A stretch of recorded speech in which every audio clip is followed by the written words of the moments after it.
Okay, everyone, this is by far one of the most requested games in my entire comment section, Warframe. At first, I did not know the best way to cover this title. I do, in fact, have a decent history with Warframe, logging at least a few hundred hours across both Xbox and PC, but I never really fully committed to making content for it. I have streamed the game. On a side note, it was my most successful time on Twitch, I believe, in my entire history on that platform. And though I did produce a beginner tips guide video at one point and aim to continue that series in the future, I just never really got it all together. As I have expanded the content on the channel, however, I think I have found the right angle to cover this beautifully crafted game.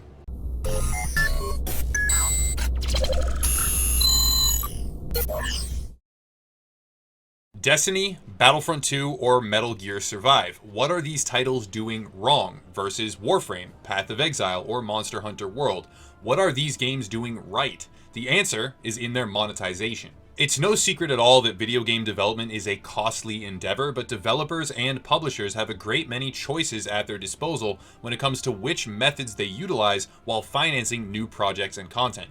Over the past few years, we have seen a very clear trend emerge. It started with initial paid DLC, and it quickly moved on to season passes. Then from there, harmless cosmetic microtransactions, and then after that, microtransactions that influenced gameplay, all the way up to price tag extra save slots in the new Metal Gear Survive, and outright pay-to-win services being offered in various titles for the swipe of a debit card. The industry moves very quickly. Large companies and publishers are beholden to shareholders, motivated by profits, and on an obvious mission to squeeze every last dollar out of their users' wallets with each and every release. With big-name publishers pumping out sequels or new IPs regularly, each with increasingly creative methods of siphoning funds out of your bank account, we look to challengers in order to upset that trend, to disrupt that practice and provide a worthwhile banner behind which we can rally. Warframe is that challenger. On the surface, it may not seem that way.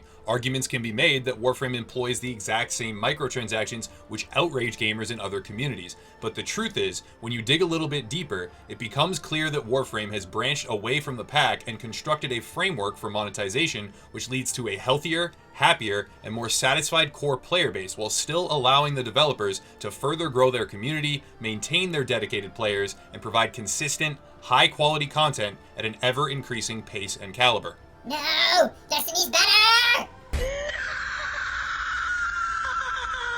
Since You Should Cover Warframe is probably in the top 10 all-time most frequent comments I have seen on my Destiny 2 videos, I should probably address this comparison directly. Destiny 2, like its prequel, went with the drip feed content method, something that a lot of games have done in the past, to give players new activities, gear, and incentives over time. But the key difference is that every single major Destiny update, both in the original and its sequel, have had a mandatory price tag. In your lifetime as a dedicated Destiny player, you will likely pay upwards of $120 just for one game in order to stay relevant, hit increasing level caps, and acquire new modes, playlists, and activities. With Warframe, no such paywall exists. If you consider the Warframe player-to-player economy, every single weapon, frame, or item can be acquired without any real dollar payments whatsoever. For those gamers that do have excess funds but a shortage on time, which is definitely a very real demographic, payments will indeed speed up the process and bypass elements of the grind, but they are never forced upon you. And if a player does someday choose to spend even a small amount of money on Platinum, which is the game's intrinsic currency, there are daily discount codes that you can wait for over time, which will double, even triple your rewards from the same amount of money, giving you an increased yield. All in all, it builds up a relationship where the Warframe community has no objection to funding the game's further development, and willfully takes part in the monetization method presented to them. I don't know of a single gamer in my social circles that has ever said or will ever say, Well, the Destiny Eververse is cool, and I think I'm gonna spend another $20 on engrams because Bungie deserves the money, and this system is so great. does that really sound like a real gamer? Like, at all? To me, it really doesn't. We can also compare and contrast the Warframe system to something like Battlefront 2, a game that is initially gated behind a $60 purchase price, and then heavily incentivizes their microtransaction packages to squeeze additional funds out of the players. One could argue that the star cards obtained from these loot boxes are also available after an extensive grind, which would be true in its base form, but there are definitive and guaranteed advantages over other players, which can be gained quicker through the use of real-world funds. With Warframe, this is not a factor. Frames and weapons differ greatly in their individual playstyle, and some may deal more damage in fact than others, but the emphasis is on playstyle and personal enjoyment, meaning that regardless of whether or not you dive into your wallet, the game's experience does not truly change. It's still just a matter of personal exploration and growth.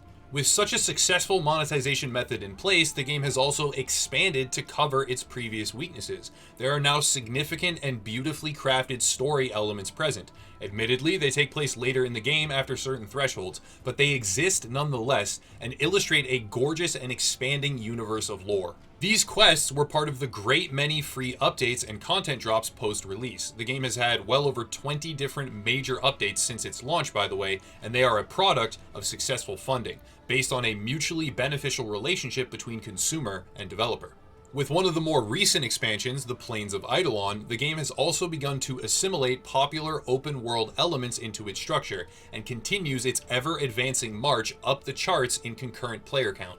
These changes would not be possible under the yoke of a traditional publisher, or if supervised by nearly any other mainstream developer. Had Bungie been involved, or Activision, or Konami, they would have undoubtedly disabled player-to-player trading within the game itself, stifling the economy and forcing all players to purchase Platinum at least once individually to open up additional frame and weapon slots. This would have created a large, temporary influx of cash to put on their books, but it would have destroyed the beneficial social aspects of the game and gutted their positive word-of-mouth marketing potential. Had a big-name mainstream publisher been at the helm, rather than a multi-year journey of learning, fixing, and building, there would have been an immediate sequel, a hefty pre-order bonus, and probably some overpowered purchase-only microtransaction frames, which spiked the earnings report right before the end of the quarter, all at the expense of the game's longevity and its entire player base. I have always been an advocate for free content, or free-to-play titles in general, but I do recognize the never-ending necessity to monetize content in order to support continued development, and the livelihood of the creators involved. I mean, hell, I upload my videos with like every advertisement possible. I sell merch, I look for sponsors, I accept donations, and blah blah blah blah blah, you get the point. But that monetization cannot take place if it is detrimental to the viewers or the users. If you use adblock, whatever. If you don't want to buy this amazing Day 1 Division Rogue shirt, well, who cares? Link in the description. Even though it would definitely make you cooler and more popular. That's fine. But you get the point overall. Optional or parallel monetization to existing content is not a problem. However, when you turn the corner and you start to try and force users into paying extra, it becomes extremely damaging. Essentially, it's like if I suddenly locked all of my best or most helpful videos, and I only offered them to patrons who pay $1 per month. I would likely get an influx of cash, which would look great on my next paycheck, but I would also do immediate and possibly irreparable damage to my community and channel. The same thing is true of monetization trends present in almost all AAA releases nowadays, with Warframe being one of the very few exceptions to that sad reality. When we turn our heads to the future of this free-to-play title, it really isn't interesting. That is to say, from a perspective of controversy, it's really bland. I can't claim that the game is anything other than a long, healthy, and likely extremely popular future title, with major content drops propelling the player base to ever-increasing heights, and no end in sight. It must be recognized as the dark horse that it is. I mean, perhaps that's less true now, considering its increased coverage and notoriety, but it remains the disruptive outsider in an industry norm of greedy practices. All of this makes no mention of their pioneering efforts to reward and incentivize content creators, their Twitch events, which allowed both streamers and viewers to benefit with various drops. Their partnership program ensures that there is a healthy list of vested interest creators who check back in with each consecutive content drop, ever increasing their exposure, and their frequent and transparent dev streams and announcements, keeping the community informed in a world where the likes of Bungie are bottling up communication by closing down their forums to all those who have not purchased the game. I am by no means trying to overestimate the value of content creators and saying that they are what keeps a game alive. However, having a healthy base of creators definitely does not hurt, and it can be a massive boost to your game's longevity. All of these things and more point to Warframe as a steadfast beacon of mutually beneficial monetization, quality decision making, and reliable, high caliber future content. Some of my critics often claim, "You're so negative, why don't you ever say positive things?" Well, what do you have to say now, huh? Have you watched this video? But in all seriousness, when a game has faults, I will never plug my ears and pretend that they do not exist. I won't pucker my lips and blow smoke up the sphincter of developers in the hopes of them throwing me a bone. But when a content team is doing amazing work with undeniable success, I will recognize that and I will accurately describe it for what it is.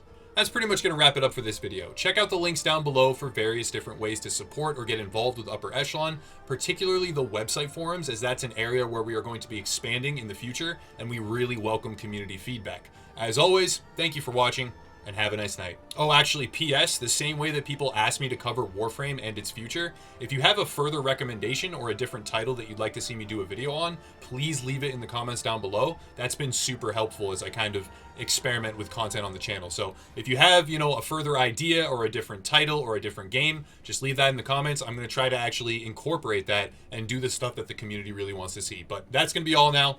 Thank you for watching yet again, and have a nice night.